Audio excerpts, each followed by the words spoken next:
Nita karon para sa pagsaksi sa pag-blessing sa building sa Katropa Airpat Movement diri sa Saksak sa ilang livelihood projects gikan sa Department of Labor and Employment sa City Government of Danao. Napatukod ng ilang building gikan sa ilang funds na.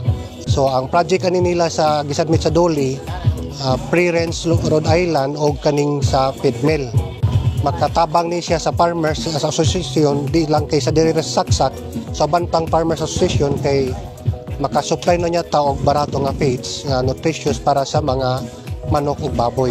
Kay mo munay usa sa mga proyekto sa atong mayor ni Mayor Mix nga panginabuhian para sa mga tawhan. Nagsugod na gini sa jutay kayo nga kantidad nga among buhat diri. Gamay ra kay to sinking pa nato namo magisuportaan sa itong panggobyerno sa Danao ug ang plano pagpangandam gini sa umaabot sa nagsunod ba nga mga kabataan mausab gyud ang dagan sa among panginabuhi diri sa bukid.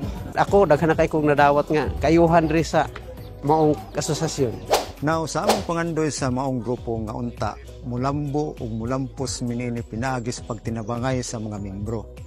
Busa naningkamot ang usa namo bisag nagian mig pandemic 2020 pero ning sustain og nilahutay ang mga programa. Mutong natabangan mi sa Danau City sa ka livelihood program nga kini para pagpalangbo gihatag gikan sa LGU para palangbuon sa maong kapunungan aron makabenepisyo ang tanang miyembro niini. Suma sa among pagpadagan 2019 hangtod karon nakabuot namo ang kalangbuan ug kalangpusan sa among gipangandoy sa tibuok grupo. Gani karon nakatukod naman ning project nga aging income na gyud sa among asosasyon ug ning langbo kini. Sayod ko kitang tanan ang mga miyembro ug maningkamot niini makita gayud ug unsa ang atong mga pangandoy. Busa gikinahanglan lamang ang sakripisyo ug pag-ampo sa Dios ug ingon man kinahanglan makita nato nga naay makatabang dili ta magmakuli sa pagduol aron ta matabangan para kaayuhan sa komunidad. Labi na mapasalamaton kaayko ni Mayor Mix Durano ug ni Vice Mayor Ramonito Durano nga mao'y naghatag og suporta para nining programaha.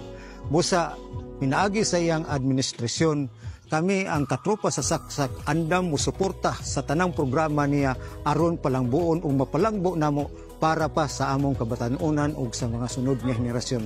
Kini daghan may gipanlantaw para mabungahon ug ingon man mahimong makabenepisyo ang tanang mga miyembro niini. Padayon sa pagsidlak Danao.